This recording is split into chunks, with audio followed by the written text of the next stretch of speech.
नमस्कार दोस्तों, कैसे हैं आप सभी का स्वागत है ट्रैवल विद तृष्णा में। तो दोस्तों, मेरे पिछले वीडियो में आप लोग सभी मेरे साथ में थे रोम में। हम लोगों ने रोम घूमा, बहुत मज़े किए, हिस्टोरिकल प्लेसेस देखी और आज हम फ़्लाइट पकड़ के आ गए हैं आइंडहोवन, जो कि नीदरलैंड्स में है। तो अब हम घूमेंगे नीदरलैंड्स। और फ़िलहाल दोस्तों, मैंने एक बस पकड़ के और आइंडहोवन सेंट्रल आ गई हूँ, जहाँ से हम लोग एक इंटरसिटी पकड़ेंगे और इंटरसिटी से मैं जाऊँगी कैस्ट्रिकम। वहाँ से मुझे एक और ट्रेन चेंज करनी है, जो कि स्प्रिंटर है, लोकल ट्रेन होती है। वो पकड़ के फिर हम लोग जाएंगे बेवरविक, जहाँ रहती है मेरी फ्रेंड। तो दोस्तों, ये है इंटरसिटी का बोर्ड। वेट कर रही हूँ, 4 मिनट में मेरी ट्रेन है। और दोस्तों, अभी हम लोगों ने ट्रेन पकड़ ली है और ये इस तरीके से अंदर का कुछ नज़ारा है। बेसिकली मुझे इससे पहले वाली ट्रेन पकड़नी थी, लेकिन मेरी फ़्लाइट डिले थी, तो उसकी वजह से पहली वाली जो मेरी ट्रेन थी वो छूट गई। अब सेकंड वाली मैंने पकड़ी है और ये मुझे उतारेगी कैस्ट्रिकम। वहाँ से मैं अपनी चेंज करूँगी बेवरविक के लिए दूसरी ट्रेन। तो दोस्तों, 7:24 का टाइम है। ये मुझे कैस्ट्रिकम उतार देगी, तो मैं थोड़ी देर पहले ही नीचे जा कर के वेट कर लेती हूँ। इस वक्त कुछ 7 सवा 7 बज रहे हैं और बेसिकली ये डबल डेकर जैसी है, तो इसमें भी ऊपर के कंपार्टमेंट है और फिर एक नीचे के कंपार्टमेंट है। मेरी टिकट ऊपर की थी और अभी ये जो देख रहे हैं, नीचे के भी कंपार्टमेंट इस तरीके से हैं। और अभी हम लोग उतर चुके हैं कैस्ट्रिकम पे। अब मैं दूसरे प्लेटफॉर्म पे जा रही हूँ स्प्रिंटर पकड़ने के लिए और वहाँ से हम लोग जाएंगे बेवरविक। तो ये थी 7:40 की स्प्रिंटर, जो कि थर्ड स्टेशन पे मुझे उतारने वाली थी बेवरविक। और इस वक्त हम लोग आ चुके हैं बेवरविक दोस्तों। रात के 8 साढ़े 8 कुछ बज रहे हैं और यहाँ का तापमान इस वक्त है 3 डिग्री सेल्सियस। और यकीन मानिए, बहुत ज़्यादा ठंड लग रही थी। अब थक भी चुकी थी, पूरा दिन भर का ट्रैवल हो चुका था और इस वक्त घर जाना था। मैं वेट कर रही हूँ अपने दोस्त का, जो कि मुझे यहाँ लेने आने वाला था। फिर हम जाने वाले थे अब उसके घर पे और इस वक्त तक यहाँ पे वो नहीं आया है। मैं वेट कर रही हूँ और अभी भी वेट कर रही हूँ। 10 मिनट हो चुके हैं, ही इज़ स्टिल नॉट है। Let's see. और फिर हम लोग जाएंगे उसके घर पे। मेरी फ्रेंड की डिलीवरी हुई है और उसे बिल्कुल भी अंदाज़ा नहीं है कि मैं यहाँ आने वाली हूँ। उसने दूर दूर तक नहीं सोचा था। अब दोस्तों, मैं पहुँच गई हूँ अपनी फ्रेंड के घर उसे सरप्राइज़ देने के लिए और बहुत इमोशनल मोमेंट हो गया था सभी के लिए, बिकॉज़ उसने बिल्कुल भी एक्सपेक्ट नहीं किया था कि मैं आऊँगी। बट बहुत मज़ा आया। तो दोस्तों, रात को मेरी फ्रेंड को सरप्राइज़ देने के बाद, उसके न्यूबॉर्न बेबी के साथ खेलने के बाद हम लोग थोड़ी देर मस्ती करते रहे। एंड देन रात में रेस्ट करने के बाद सुबह उठ करके मेरे फ्रेंड से मुझे बोला कि तुझे बाहर वॉक पे जाना चाहिए, बहुत प्यारी जगह है। तो मैं बाहर निकल गई और वहाँ के कुछ उसके नेबरहुड की पिक्चर्स मैंने खींची थी, जो मैं आपके साथ साझा करना चाहती हूँ। और जैसे कि आप देख रहे हैं, बहुत ही खूबसूरत सा छोटी सी टाउन है ये और बहुत ही वेल मेंटेन्ड है, बहुत खूबसूरत है। हरियाली बहुत ज़्यादा है, जैसे कि आप देख ही रहे हैं कितना खूबसूरत सा था ये। और उसके घर से थोड़ा सा हार्डली 1/2 किलोमीटर चलने के बाद ही ये एक जगह आ जाती है, जो अंदर जा कर के पार्क सा है, लेकिन थोड़ा सा ऐसा जंगल जैसा भी है। तो ये ऐसा ट्रैक जैसा सा रास्ता है, ये पूरा ऐसा लगता है कि आप ट्रैकिंग कर रहे हैं या जंगल में जा रहे हैं। और जब यहाँ से आप अंदर पहुँच जाएंगे तो अंदर जा कर के एक बहुत बड़ा सा फील्ड है, जहाँ पे फार्म हाउस भी है शायद किसी का। तो अंदर लोग ऐसे फार्म भी बना रखे हैं किसी ने और बहुत प्यारी सी जगह है, बहुत सुंदर सी जगह है। तो चलिए आपको दिखाती हूँ।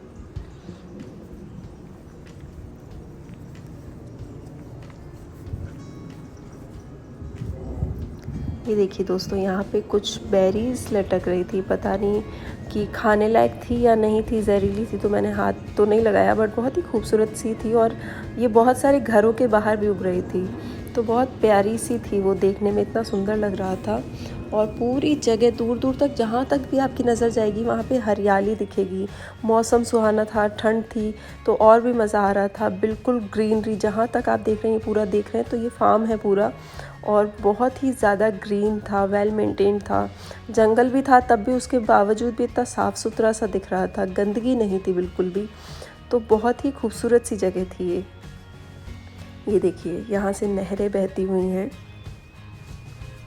तो दोस्तों, बात करें अगर टिकट्स की, तो रोम से आइंडहोवन की मेरी टिकट पड़ी थी 59.82 यूरोज़ की, जो कि इंडियन रुपीज़ में अगर हम देखें तो 5400 रुपीज़ के आसपास कुछ होते हैं। और आइंडहोवन से रोम की टिकट थी मेरी 38.69 यूरोज़, जो कि इंडियन रुपीज़ में होते हैं 3500 रुपीज़ के आसपास। तो ऑन टोटल मेरे लगे थे 98.51 यूरोज़, जो कि इंडियन रुपीज़ में होते हैं 8900 रुपीज़ के आसपास ऑन टोटल लगा था मेरा।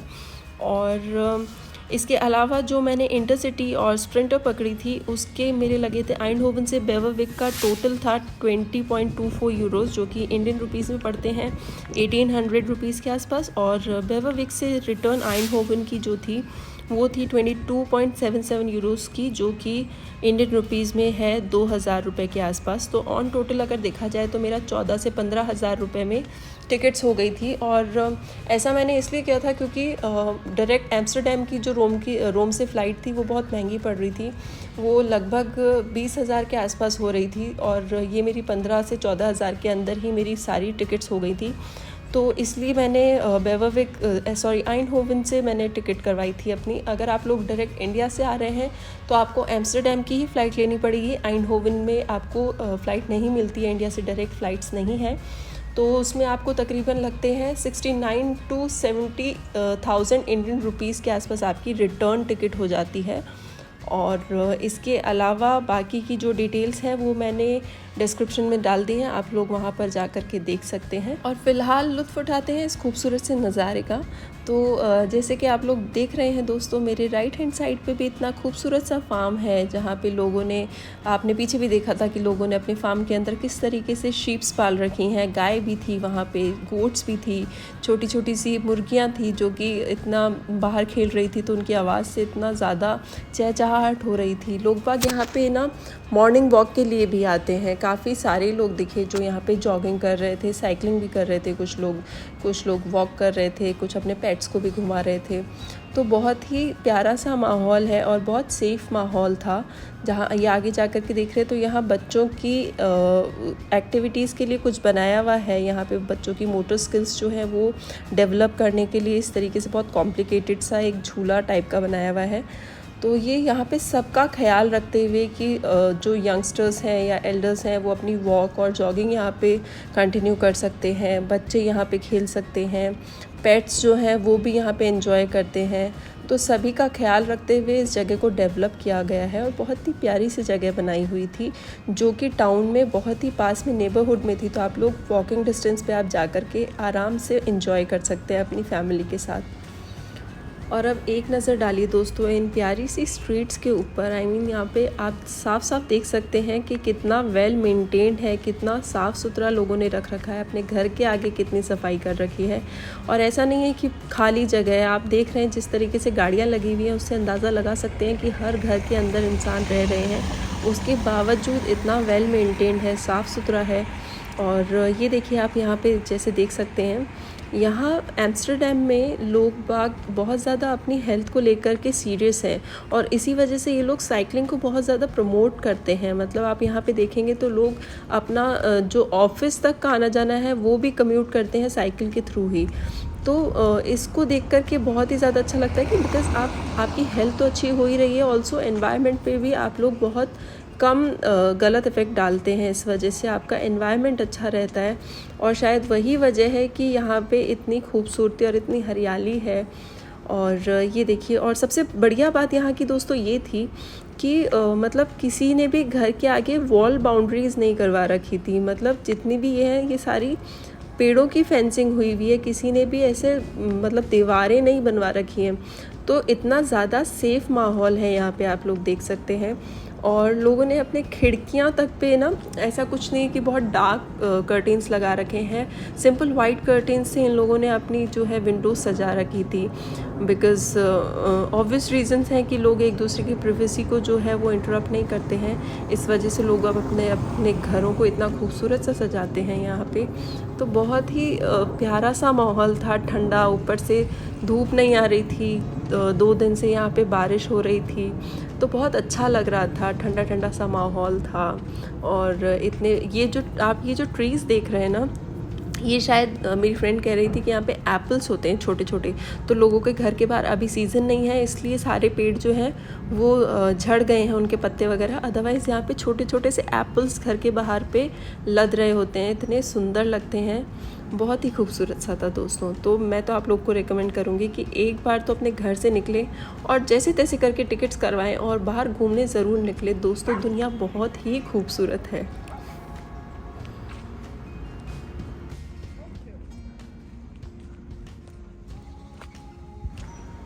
और ये देखिए दोस्तों, यहाँ पे लोग अपने पेट्स को लेकर के बाहर निकल गए हैं वॉक कराने के लिए। यहाँ सुबह बहुत देरी से हो रही है लोगों की, बिकॉज़ बहुत ज़्यादा सर्दी है और लोग थोड़ा सा टाइम लगाते हैं सर्दी में बाहर निकलने के लिए। अर्ली मॉर्निंग कोई नहीं निकलता है। इस वक्त 10 साढ़े 10 हो रही है और इस वक्त लोग बाहर निकल रहे हैं वॉक के लिए। 12 बजे तक भी लोग बाग यहाँ बाहर निकलते हैं वॉक के लिए। यहाँ के घर बहुत खूबसूरत हैं, इतने प्यारे प्यारे से घर हैं और हर एक घर का अपना, देखा जाए तो सबका सेम डिज़ाइन है, लेकिन उसके बावजूद भी घरों के डिज़ाइन बहुत प्यारे प्यारे से और यूनिक और मिक्सचर हैं। कुछ नए घर बने हुए हैं, कुछ बहुत पुराने भी थे। पीछे आपने देखा था वो बहुत ही पुराना घर था, उसकी जो रूफ़ थी वो देख करके अंदाज़ा लगा सकते थे आप लोग। उसके ऊपर पूरी जो है बेलों की जो हरियाली होती है, जो एक तरीके की बेल होती है जो उस पर दीवारों पर चढ़ जाती है, वो पूरी की पूरी उससे कवर हुई हुई थी उसकी छत। तो वो देख करके आप लोग अंदाज़ा लगा सकते थे कि ये घर कितना पुराना होगा।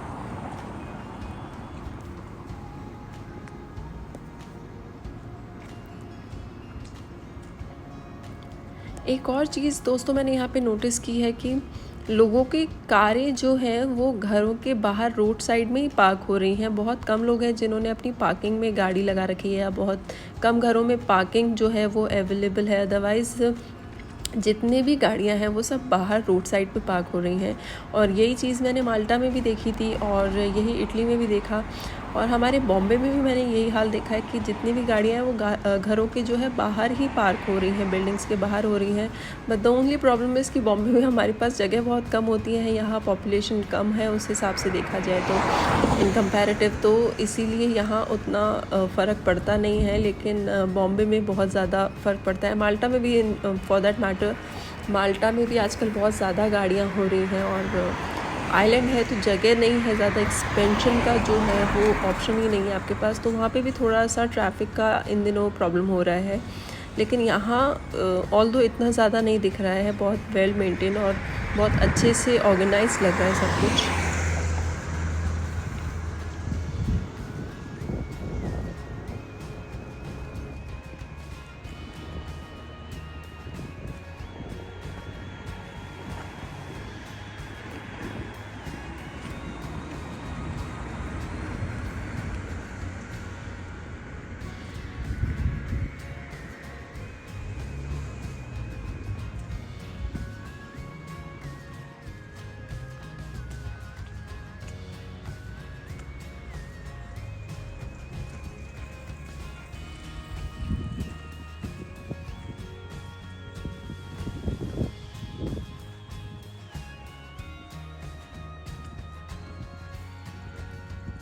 तो ये था दोस्तों नीदरलैंड्स का बेवरविक सिटी। इसके अलावा हम लोग जाएंगे नीदरलैंड्स में और भी कई सिटीज़ में, जैसे हम जाएंगे एम्स्टरडम, हम जाएंगे ज़ानज़िशान।